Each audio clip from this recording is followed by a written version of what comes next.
ఇక డీటెయిల్స్ చూస్తే సీఎం చంద్రబాబు నాయుడు అధ్యక్షతన కేబినెట్ సమావేశం జరిగింది. ఈ సందర్భంగా సమావేశంలో మంత్రులను సీఎం అభినందించారు. మోంతా తుఫాను సమయంలో క్షేత్రస్థాయిలో బాగా పనిచేశారని మంత్రులను ప్రత్యేకంగా అభినందించారు. ప్రతి ఒక్కరూ క్షేత్రస్థాయిలో ఉండి ప్రజలకు తక్షణ సాయం అందేలా చేశారన్నారు. గ్రామ స్థాయి నుంచి రాష్ట్ర స్థాయి వరకు అధికార యంత్రాంగం పూర్తి సమన్వయంతో పనిచేయడం వల్లనే తుఫాను సహాయక చర్యలు వేగంగా అందాయని తెలిపారు. ఆర్టీజీ సెంటర్ నుంచి నిరంతర పర్యవేక్షణ టెక్నాలజీ సహాయంతో ఆస్తి నష్టాన్ని చాలా వరకు తగ్గించగలిగామన్నారు. మంత్రులు అధికారులు యంత్రాంగం టీమ్ స్పిరిట్తో పనిచేస్తే ఇటువంటి మంచి ఫలితాలు వస్తాయని తెలియజేశారు. అంతా ఎలా కష్టపడి పనిచేశారో స్వయంగా చూశానంటూ మంత్రులకు చంద్రబాబు అభినందనలు తెలియజేశారు. ఇక డీటెయిల్స్ చూస్తే సీఎం చంద్రబాబు నాయుడు అధ్యక్షతన కేబినెట్ సమావేశం జరిగింది. ఈ సందర్భంగా సమావేశంలో మంత్రులను సీఎం అభినందించారు. మోంతా తుఫాను సమయంలో క్షేత్రస్థాయిలో బాగా పనిచేశారని మంత్రులను ప్రత్యేకంగా అభినందించారు. ప్రతి ఒక్కరూ క్షేత్రస్థాయిలో ఉండి ప్రజలకు తక్షణ సాయం అందేలా చేశారన్నారు. గ్రామ స్థాయి నుంచి రాష్ట్ర స్థాయి వరకు అధికార యంత్రాంగం పూర్తి సమన్వయంతో పనిచేయడం వల్లనే తుఫాను సహాయక చర్యలు వేగంగా అందాయని తెలిపారు. ఆర్టీజీ సెంటర్ నుంచి నిరంతర పర్యవేక్షణ టెక్నాలజీ సహాయంతో ఆస్తి నష్టాన్ని చాలా వరకు తగ్గించగలిగామన్నారు.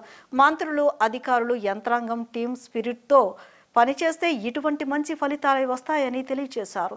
అంతా ఎలా కష్టపడి పనిచేశారో స్వయంగా చూశానంటూ మంత్రులకు చంద్రబాబు అభినందనలు తెలియజేశారు. రాష్ట్రంలోని పేదలందరికీ గృహ సదుపాయం కల్పించే విషయంలో మంత్రులు ఎమ్మెల్యేలు బాధ్యత తీసుకోవాలని ముఖ్యమంత్రి చంద్రబాబు నాయుడు ఆదేశించారు. నివాస స్థలం లేని వారందరూ అర్హత జాబితా రూపొందించి అందరికీ హౌస్ సైట్స్ దక్కేలా చూడాలని అన్నారు. సంవత్సరంలోగా నివాస స్థలం లేని వారికి లబ్ధి చేకూరేలా ప్రభుత్వం చర్యలు ఉండాలని సూచించారు. ప్రభుత్వం చేసే మంచిని ప్రజల్లోకి తీసుకువెళ్లే విషయంలో మంత్రులతో పాటు ఎమ్మెల్యేలు కూడా బాధ్యత తీసుకునేలా ఇన్ఛార్జ్ మంత్రులు చొరవ చూపాలని సీఎం దిశానిర్దేశం చేశారు. రెవెన్యూ సమస్యల పరిష్కారం విషయంలో జాప్యం తగదని అన్నారు. త్వరితగతిన సమస్యల పరిష్కారానికి సరైన విధానం రూపొందించాలని సూచించారు. సీఎం అధ్యక్షతన రాష్ట్ర మంత్రివర్గం సమావేశం ముగిసింది. వివిధ అంశాలపై మంత్రులతో సీఎం సుదీర్ఘంగా చర్చించారు. ఈ సందర్భంగా మంత్రులకు పలు అంశాలపై దిశానిర్దేశం చేశారు. వైజాగ్ పార్ట్నర్షిప్ సమ్మిట్ ద్వారా యువతకు మనం ఏం చేస్తున్నామో తెలియచేయాలని అన్నారు. పాఠశాలలో వాళ్లకు ఎవరికైనా ఆసక్తి ఉంటే వాళ్ళు ఈ పార్ట్నర్షిప్ సమ్మిట్ చూసే విధంగా ఏర్పాటు చేయాలని సూచించారు. పార్ట్నర్షిప్ సమ్మిట్కు ఉపరాష్ట్రపతి వస్తున్నారని, పుట్టపర్తిని ఆధ్యాత్మిక కేంద్రంగా చేయాలని సూచించారు. ఈ సమ్మిట్కు ప్రెసిడెంట్, ప్రధాని, వైస్ ప్రెసిడెంట్, గవర్నర్లు, ముఖ్యమంత్రులు చాలా మంది వస్తున్నారని చెప్పారు. కూటమి ఎమ్మెల్యేలు ఎవరైనా తప్పు చేస్తుంటే ఇన్ఛార్జ్ మంత్రులు జోక్యం చేసుకుని సరిచేయాలని దిశానిర్దేశం చేశారు. ఈ విషయాన్ని కూటమి ఎమ్మెల్యేలకు మంత్రులే వివరంగా చెప్పాలని డిప్యూటీ సీఎం పవన్ కళ్యాణ్ సూచించారు. ఎర్రచందనం విషయంలో పవన్ కళ్యాణ్ చేస్తున్న కృషిని ముఖ్యమంత్రి చంద్రబాబు నాయుడు అభినందించారు. పెద్దిరెడ్డి రామచంద్రారెడ్డి చేసిన అక్రమాలను తాను హెలికాప్టర్ నుంచి వీడియో తీశానని చెప్పారు. త్వరలోనే ఆ వీడియో రిలీజ్ చేస్తానని తెలిపారు. మోంతా తుఫాను కారణంగా జిల్లాలో జరిగిన నష్టాన్ని అంచనా వేసేందుకు సోమవారం జిల్లాలోని కంకిపాడు మండలం పునాదిపాడు గ్రామంలో మంత్రిత్వ కేంద్ర అధికారుల బృందం పర్యటించింది. జరిగిన పంట నష్టాన్ని వ్యవసాయ శాస్త్రవేత్తలు కేంద్ర అధికారుల బృందానికి వివరించారు.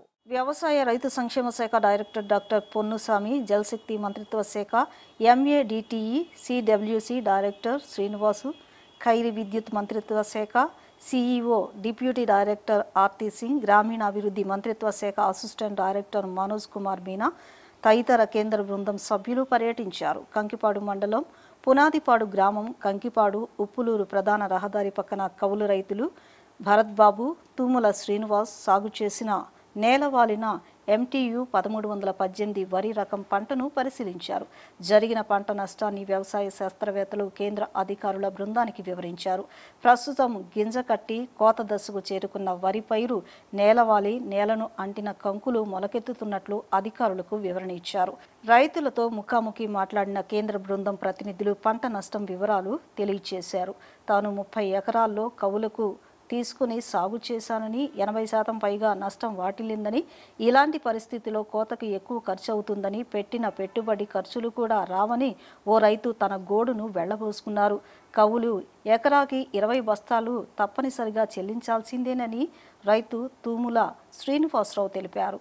బృందం వెంట రాష్ట్ర వ్యవసాయ శాఖ సంచాలకులు ఢిల్లీరావు, జిల్లా collector D K Balaji, joint collector M Naveen, Acharya N G Ranga, వ్యవసాయ విశ్వవిద్యాలయం డైరెక్టర్ సత్యనారాయణ, జిల్లా నోడల్ అధికారి విజిలెన్స్ డిప్యూటీ డైరెక్టర్ పోతురాజు, జిల్లా వ్యవసాయ అధికారి పద్మావతి, పౌర సరఫరాల సంస్థ GM T Sivaram Prasad, Uyyuru RDO Sharon తదితరులు పాల్గొన్నారు. భారీ తుఫాను వలన లక్షలాది ఎకరాలలో అనేక పంటలు దెబ్బతిన్న పరిస్థితి అంచనా వేయటానికి కేంద్ర బృందం ఈరోజు వచ్చిన సందర్భంగా ఇక్కడ పునార్పాడు గ్రామం కూడా రావడం జరిగింది.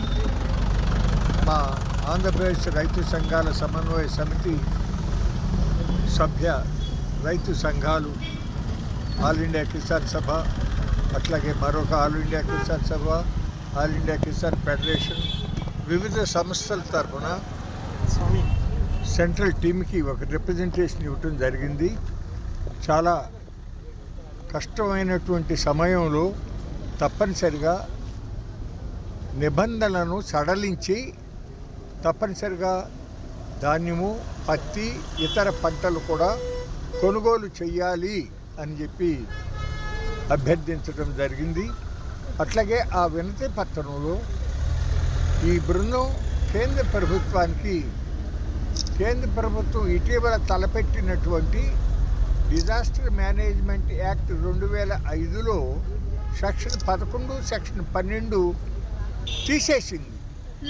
అది ఏమిటంటే, ఒకటి, ఇటువంటి ప్రకృతి వైపరీత్యాలు కరువు కానీ లేక తుఫాన్లు కానీ వరదలు కానీ సంభవించినప్పుడు ఏ మేరకు సహాయం చేయాలి, ఇన్పుట్ సబ్సిడీ ఇవ్వాలి అని నిర్ణయం తీసుకోవటం.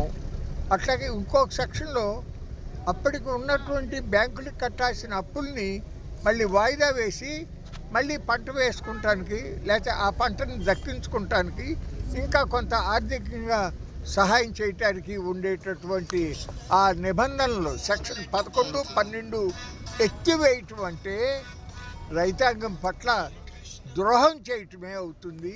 కాబట్టి తప్పనిసరిగా ఆ రెండు కూడా తీసేయాలి. ఎందుకంటే ఇప్పుడు కేంద్ర ప్రభుత్వం కానీ రాష్ట్ర ప్రభుత్వం కానీ ఇన్పుట్ సబ్సిడీగా ఇచ్చే మొత్తం రైతుకు వాస్తవంగా ఆ పంట పండిస్తానికి అయిన ఖర్చుతో పోలిస్తే చాలా తక్కువ ఉంటుంది. మోంతా తుఫాను రాష్ట్రంలో అంచనాలకు మించి అపార నష్టం కలిగించిందని కేంద్ర ప్రభుత్వం ఉదారత చూపి ఆదుకోవాలని రాష్ట్ర ప్రభుత్వం కేంద్ర బృందాన్ని కోరింది. మోంతా తుఫాను వల్ల 6,384 కోట్ల నష్టం వాటిల్లిందని, 901.4 కోట్లు తక్షణ సాయం అందచేసి ఆదుకోవాలని కోరారు.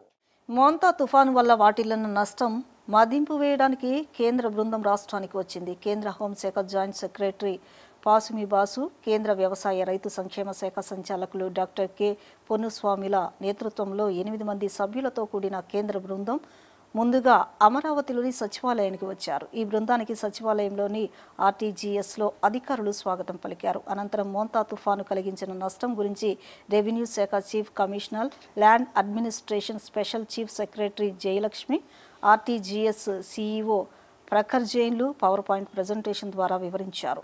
మోంతా తుఫాను రాష్ట్రంలో 24 జిల్లాల్లో విధ్వంసం సృష్టించిందని తెలిపారు. అంచనాలకు మించిన అపార నష్టం కలిగించిందని జయలక్ష్మి చెప్పారు. వ్యవసాయ రంగానికి మోంతా తుఫాను తీవ్ర నష్టం కలిగించిందన్నారు.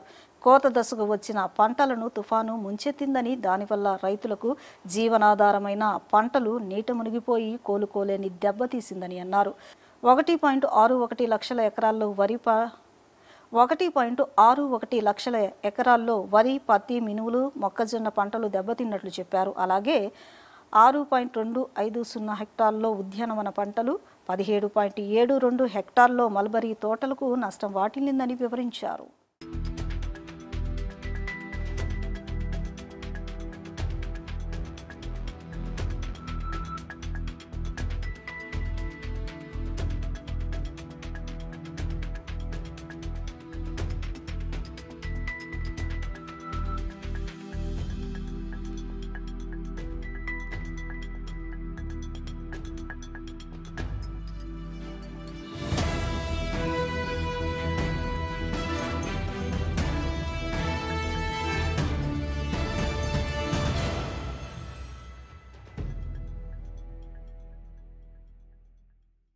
అమరావతి విశాఖ ఎకనామిక్ రీజియన్ అభివృద్ధిపై సచివాలయంలో ముఖ్యమంత్రి చంద్రబాబు సమీక్ష నిర్వహించారు. ఈ సమీక్షకు సిఎస్ కె విజయానంద్, ఆర్థిక పర్యాటక పారిశ్రామిక రవాణా, ఐటీ, మున్సిపల్, వ్యవసాయ ప్రణాళిక విభాగం ఉన్నతాధికారులు హాజరయ్యారు.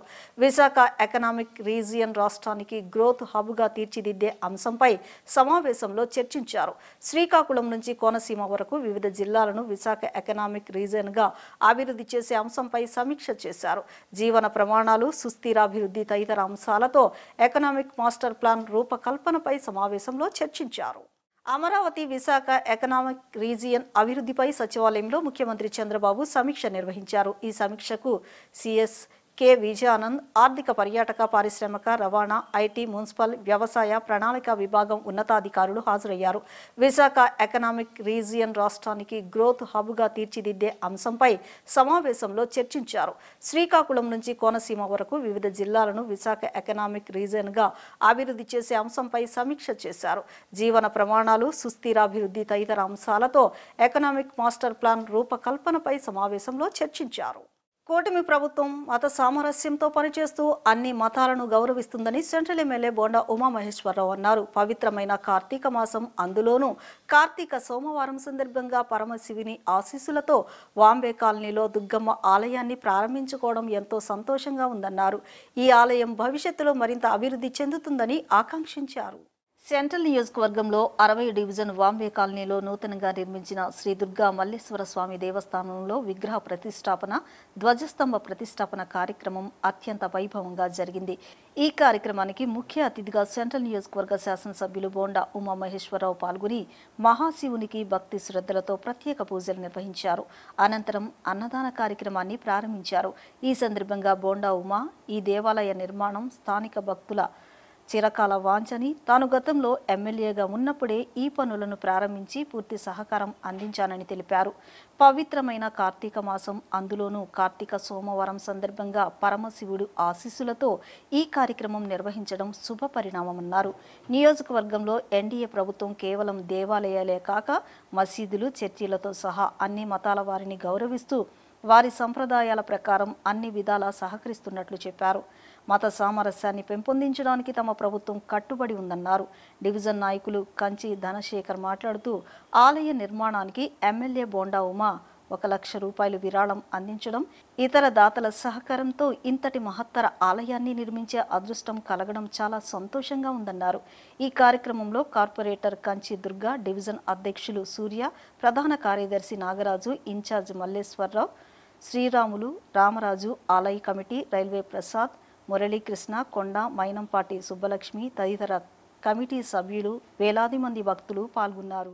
వాంబే కాలనీలో స్థానికుల చిరకాల వాంఛ ఇక్కడ దేవాలయం నిర్మించాలని. గతంలో నేను శాసనసభ్యుడిగా ఉన్నప్పుడు ఆ రోజున పనులు మొదలుపెట్టాం, అన్ని రకాలుగా సహకరించాం. ఇవాళ కార్తీక మాసంలో ఆ పరమశివుని ఆశీస్సులతో ఇవాళ ధ్వజస్తంభాన్ని ఇక్కడ ప్రారంభించుకోవడం జరిగింది. ఈ గుడి పనులు వేగంగా జరుగుతున్నాయి. దీనికి అన్ని రకాలుగా కూడా సహకరించాం. ఇవాళ నియోజకవర్గంలో మసీదులు కానీ, చర్చిలు కానీ, దేవాలయాలు కానీ అన్ని మతాలకి కూడా గౌరవిస్తూ వాళ్ళ మత సాంప్రదాయాల ప్రకారం అన్ని రకాల గౌరవించి వాళ్ళకి సహకరిస్తూ ఉన్నాం. అన్ని మతాలు కూడా చర్చిలు, మసీదులు, దేవాలయాలు నిరంతరం కూడా జరుగుతూ ఉన్నాయి. కాబట్టి ఆ దేవుని ఆశీస్సులతో ఈ నియోజకవర్గం బాగుండాలి, ఈ రాష్ట్రం బాగుండాలి, ఈ రాష్ట్రంలో ప్రజలందరూ కూడా బాగుండాలని కోరుకుంటూ ప్రజలందరికీ కూడా కార్తీక మాస శుభాకాంక్షలు తెలియజేస్తారు. శివాలయం నిర్మించాలని చెప్పేసి ఇక్కడున్న భక్తులు కానివ్వండి, స్థానికులు కానివ్వండి, మా ఎమ్మెల్యే గారి చొరవతో, ఆయన సహకారంతో ఈరోజు వాంబే కాలనీలో శివాలయం నిర్మాణానికి ఈరోజు పూనుకుంది. ఇదే విధంగా చూసుకుంటే ఈరోజు విగ్రహ ప్రతిష్ట, అదేవిధంగా ధ్వజస్తంభ ప్రతిష్ట కూడా ఈరోజు పెడతాం చాలా విశేషం. కార్తీక మాసంలో దానికి తోడి సోమవారం పూట ఈ కార్యక్రమాన్ని ఈ రకంగా చేయడం చాలా సంతోషకరంగా ఉంది. ఇదే విధంగా చూసుకుంటే భక్తులందరూ కూడా ఉదయం నుంచి ఇప్పటి వరకు కూడా క్యూ లైన్లో నిల్చొని వేలాదిగా వచ్చి దర్శనం చేసుకుంటున్నారు. ఇదే విధంగా అన్నదాన కార్యక్రమం కూడా ఏర్పాటు చేయడం అయింది. ఆలయ కమిటీ వారికి, అలాగే ఇక్కడ ఉన్న స్థానికులకి, అలాగే భక్తులందరికీ కూడా కార్తీక మాస శుభాకాంక్షలు తెలియజేస్తూ సెలవు తీసుకుంటున్నాం. విజయవాడ రూరల్ మండలం నున్న గ్రామంలో ప్రాథమిక వ్యవసాయ సహకార పరపతి సంఘం బ్యాంకు గోదాముల్లోని మొదటి అంతస్తు కళ్యాణ మండపం, రెండో అంతస్తు భోజనశాలగా నూతనీకరణ పనులకు శంకుస్థాపన చేసిన గన్నవరం శాసనసభ్యులు ప్రభుత్వ వేర్లగడ్డ వెంకట్రావు. అధికారంలో ఉన్న కూటమి ప్రభుత్వం రైతుల సంక్షేమం కోసం ఎంతగానో శ్రమిస్తుందని వారు తెలిపారు. ప్రాథమిక వ్యవసాయ సహకార పరపతి సంఘం అధ్యక్షులు కలకోటి శ్రీనివాసరెడ్డి ఆధ్వర్యంలో కేంద్ర సహకార బ్యాంకు నిధులు సుమారు 1.50 లక్షల వ్యయంతో నిర్మించనున్న ప్రాథమిక వ్యవసాయ సహకార పరపతి సంఘం గోదాముల మొదటి అంతస్తు, రెండో అంతస్తుకు శంకుస్థాపన నిర్వహించిన ఎమ్మెల్యే యార్లగడ్డ వెంకట్రావు, కృష్ణా జిల్లా కేడీసీసీ బ్యాంకు చైర్మన్ నెట్టం రఘురాం. ఈ కార్యక్రమంలో కూటమి నాయకులు కూడా పాల్గొన్నారు. ఈ సందర్భంగా కేడీసీసీ బ్యాంకు చైర్మన్ నెట్టం రఘురాం మాట్లాడుతూ సహకార బ్యాంకు ఫలాలను గ్రామాల్లోని రైతులు, గ్రామస్తులు మంచిగా ఉపయోగించుకుంటున్నారని చెప్పారు. సుమారు ఇక్కడ 40 కోట్ల రూపాయలు డిపాజిట్లు ఉన్నాయని, 39 కోట్లు రైతులకు రుణాలు ఇవ్వడం జరిగిందని తెలిపారు.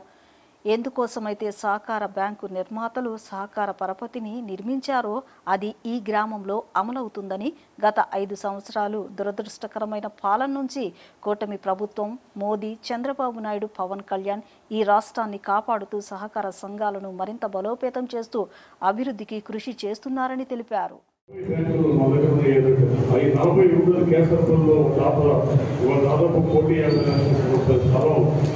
పరోపకారం ఎనకపోయి వాళ్ళ సమాజంలో తగ్గిపోయారు, ఉదాహరణకి తగ్గిపోయింది.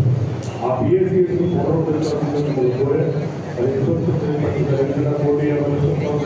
మైనస్ ఉన్నా వాటిని సరి చేసి కట్టే బాధ్యత ఆ ప్రొసీజర్ చూసి ఆ పిఎస్సీఎస్ కొన్ని కేటాయించాల్సిన కోరుతూ మా 40 బ్యాంకులు కూడా నేను చైర్మన్గా పనిచేసిన సముద్రంలో నీళ్ళు సహకార పరికరాలుగా నేను చైర్మన్గా ఉండి కూడా గన్నవరం నియోజకవర్గంలో బ్యాంకులకి ఏం చేయలేకపోయాను. అన్ని ఈ ముఖ్యంగా జగ్గపేట, మైలవరం, నందిగామలు కోవిడ్ టైంలో జాబ్ కార్డులు పెట్టి 3,53,000 మంది రైతు సభ్యులుగా ఉందని పిలిచి అన్ని చేశాను. కానీ గన్నవరం మాత్రం నేను ఆ రోజు చేయలేకపోయిన రోడ్డు తీర్చాలని చెప్పాలని అనుకుంటూ కోరుకుంటూ, అలాగే ఈ గ్రామంలో పోయినసారి ఇక్కడ డివిడెండ్ ఫండ్స్ వచ్చారు. అవగాహన చేయడం అయ్యే 10 రోజుల ముందు, 2-3 నెలల ముందు అనుకుంటారు.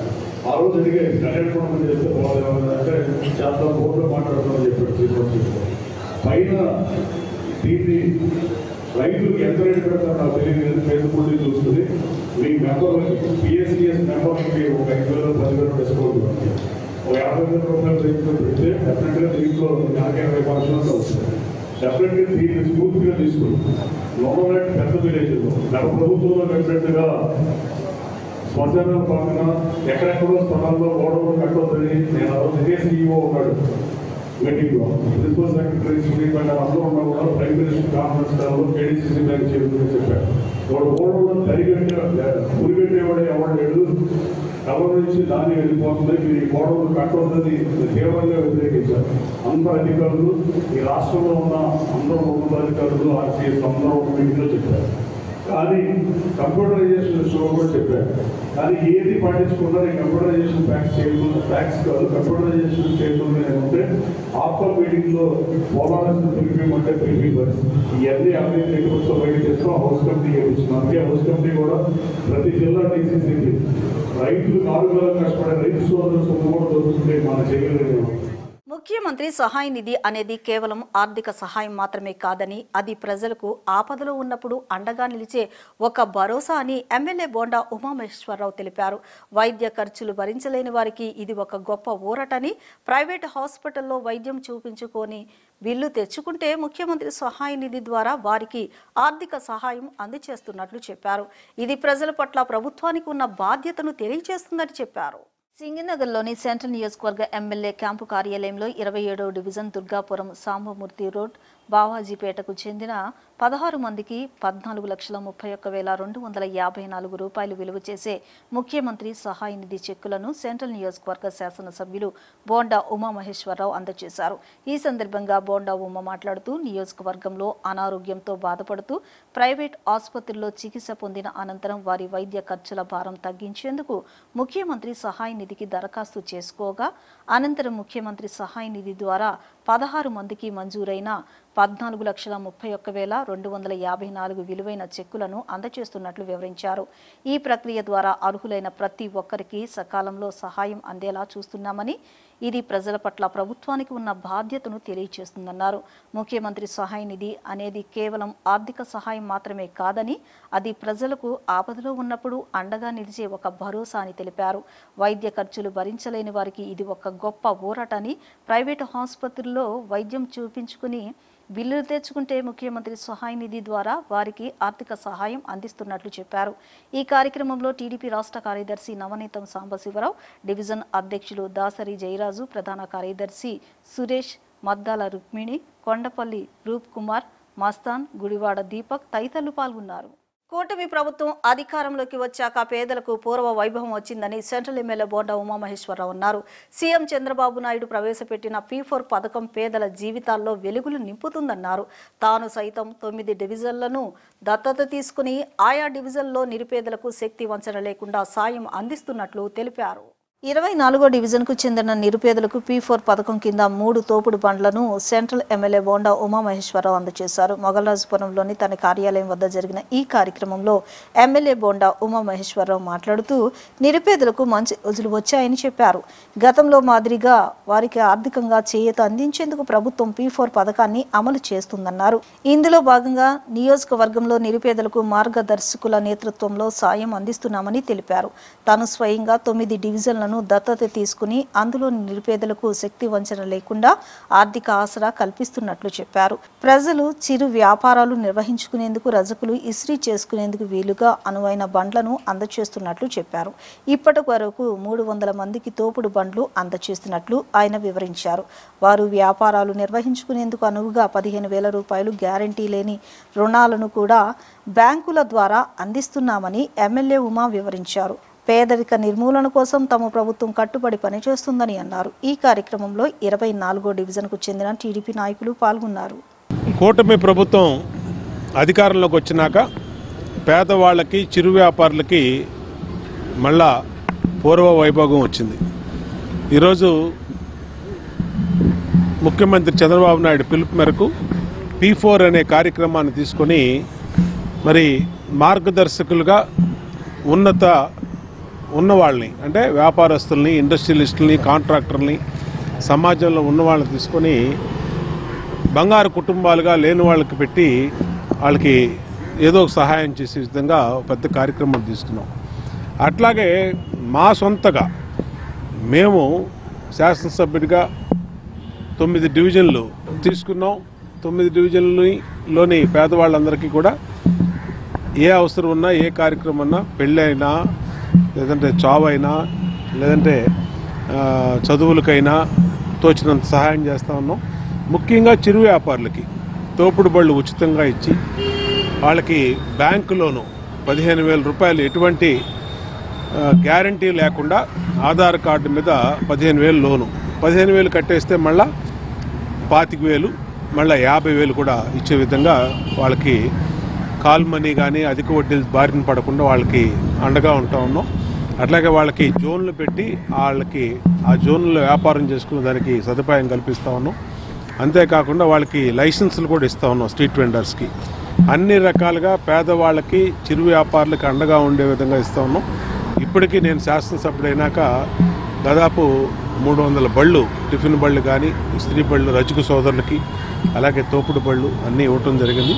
ఇది ఒక నిరంతర ప్రక్రియ. ఈరోజు 24వ డివిజన్లో మరి మా పార్టీ నాయకులు మరి అప్పారావు కానీ, కృష్ణ కానీ, మా రమణ కానీ, రవి కానీ వీళ్ళందరూ ఆధ్వర్యంలో మరి ఇక్కడ తోపుడు బళ్ళు మహిళలకి ఇవ్వటం జరిగింది.